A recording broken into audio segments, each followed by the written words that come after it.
What's up, y'all? It's Dr. Paul with a follow-up video to my recent mail call for Liberty Hill Comics. If you're new to the channel, welcome. This is where I share my passion and experience in comic book collecting, investing, and conservation with you. In last week's mail call, I unboxed this copy of Showcase number 22, the mega key first appearance of Hal Jordan, the Green Lantern from the very early Silver Age of comic books. I was thrilled to hold a beautiful, apparently mid-grade copy of this blue chip collectible.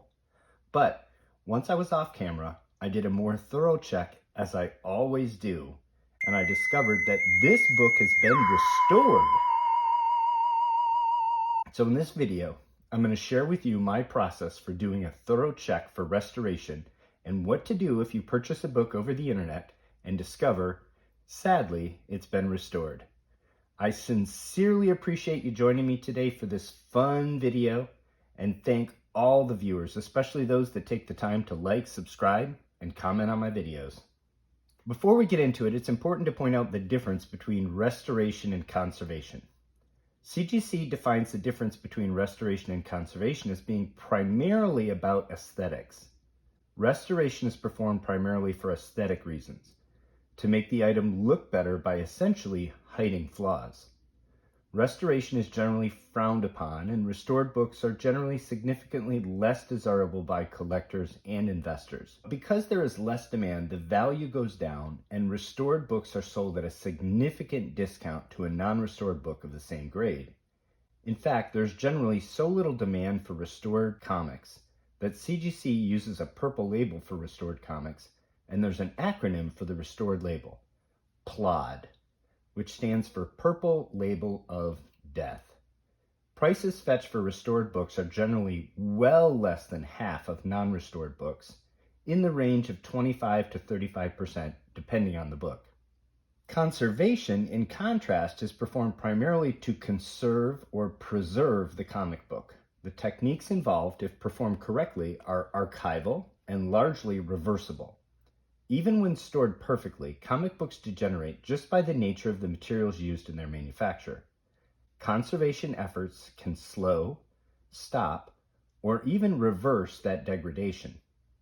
Conservation efforts performed to professional standards are not hidden, and so therefore generally cannot be used to deceive a potential buyer into thinking the book is a higher grade than it is.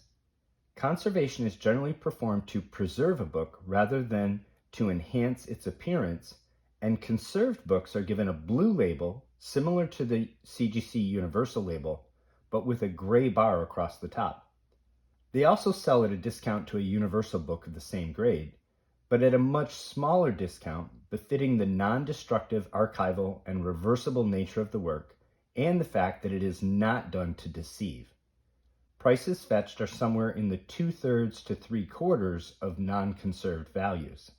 CGC publishes a list of activities that are allowed under conservation and a list of activities that are considered restoration. And it's also worth noting that sometimes it is a judgment call.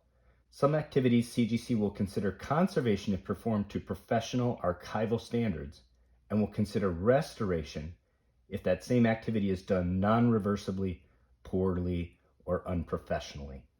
Trimming is performed to make the ragged or worn edges of a comic clean and crisp, and is always considered restoration and warrants a purple label from CGC due to its destructive and deceitful nature. It's one of the most insidious forms of restoring a comic book, and it can be quite difficult to detect because comic books are mass-produced, and by their nature, there can be some variability from book to book regarding the overall size of the comic, the angle of the cuts, and the sharpness of the cut edge. Blades used in the manufacturing process do dull over time and even chip, and this can create unevenness right from the factory. Shout out to Tracey Heft of Eclipse Paper Conservation for this excellent blog post on the subject. I'll put a link in the description. There are several ways to detect trimming. The easiest is detecting a poorly trimmed edge, which is not a straight line or performed on a single page that does not match the rest of the book. From the factory, these kinds of errors almost never occur, so they point directly at an amateur trim job. There is also supposed to be a V to the trimmed pages when viewed on edge. Trimming removes this V, so lack of this V shape is a sure sign that a book's been trimmed. Lastly, you can measure the book compared to other examples of the same comic or those manufactured by the same company in the same time period.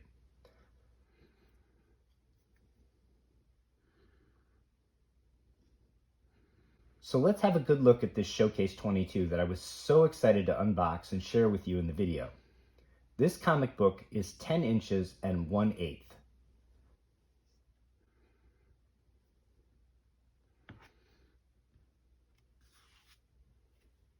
I have another copy of this same book, and the cover measures 10 1/4 inches.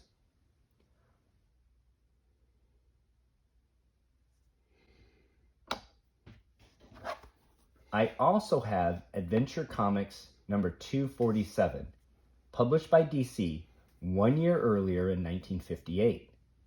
It's also 10 1/4 inches. While 1/8 of an inch may not seem like much, it's about the absolute maximum that a book could differ from another one off the same assembly line. 1/8 of an inch almost always indicates a trimmed book. Another form of restoration is color touch. Color touch is primarily done to cover up exposed white paper fibers where the inks have been disrupted due to the book being damaged. Usually, it's a color-breaking crease or scuff on the cover. Color touch, depending on how well it was done, can be seen by changes in gloss or sheen and/or subtle imperfections in the matching of the color to the ink on the cover. It can sometimes be detected under magnification because with color touch there is no half-tone printing pattern, but this is not always possible because some of the colors used on comics do not have the half-tone printing pattern. For example, this green ink area has no halftone, although the gray area directly adjacent to it does have a halftone pattern. Color touch is often, but not always, more obvious under UV light.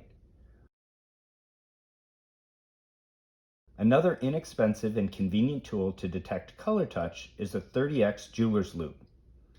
If you buy expensive comics regularly, you should have one in your arsenal. You can see the frayed paper fibers and the underlying damage, which should be white but aren't, and the color touch is usually obvious at magnification if you know what you're looking for. As you can see, this book has 2 spots of color touch here in the logo. You can see the slight difference in color match and where the color touch was applied over the good ink and the green is darker.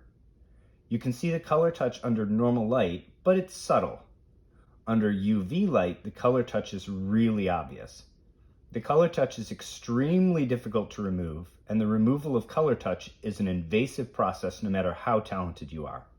It's one of the reasons color-touched books sell at a huge discount in the marketplace. Taken together, the evidence points to this book being restored at some point in the past, and not by a kid, but by a very intentional restorer. The color touch is a pretty good match and even has the perfect sheen to blend in with the cover.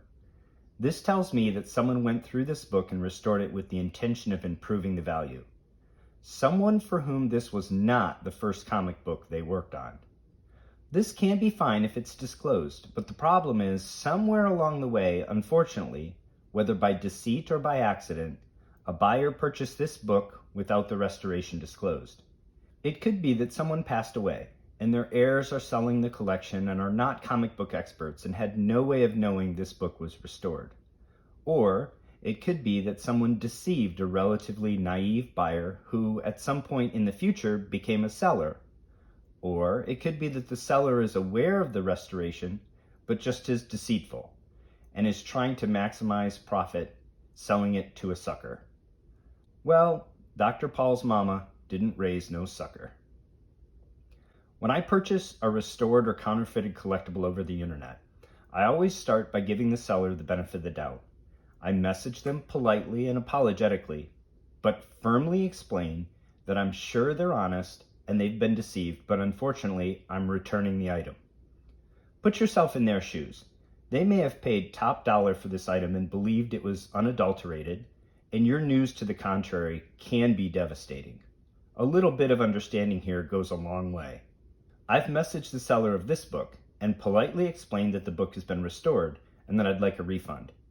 I usually do this before starting the refund process just to give them a heads up.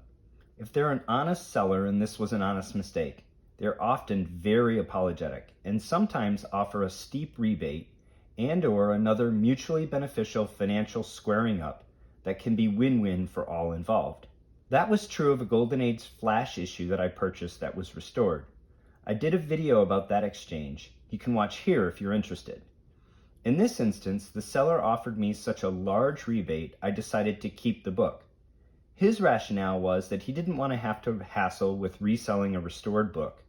And my rationale was that for such a small amount of money, even though it's a restored book, it's still very cool and I was happy to have it in my collection at that price. In the instance of the Showcase 22, the seller did not respond to my message that the book is restored and that I'd like a refund. I gave them 4 days to respond and then I just started a return process with eBay. I took good pictures and provided my evidence that the book is restored, and I'm now waiting for a response. I want to stress that the seller not responding does not necessarily mean that they knew the comic was restored and is trying to get one over on me. Perhaps they are on vacation or otherwise occupied, or didn't get my message or just didn't see it. I'm still very much in benefit of the doubt mode, and for all I know, this is an honest vendor who was not aware the comic book was restored.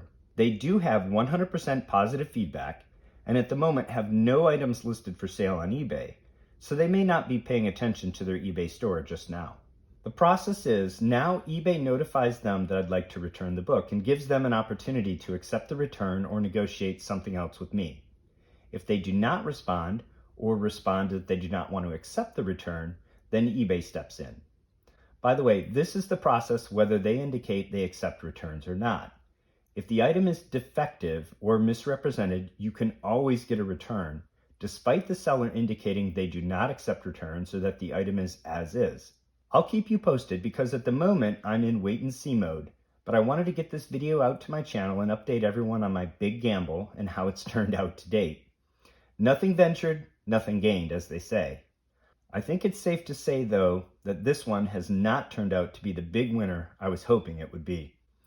We'll see in the end just how much hassle this turns out to be, and/or if I end up taking a financial hit on this purchase before it's all said and done.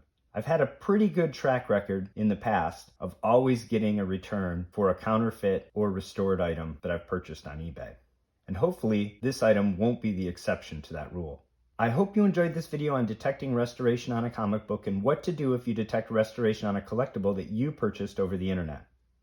Did you think that copy of Showcase 22 was just too good to be true when you watched my unboxing video? Were you among the eagle-eyed viewers that messaged me saying that it may have been trimmed? Does this process make you more or less likely to purchase a high-end collectible without getting it authenticated and graded by a third party? Let me know in the comments below, and remember to like and subscribe if you enjoyed this video. Until next time, happy hunting and take care of one another.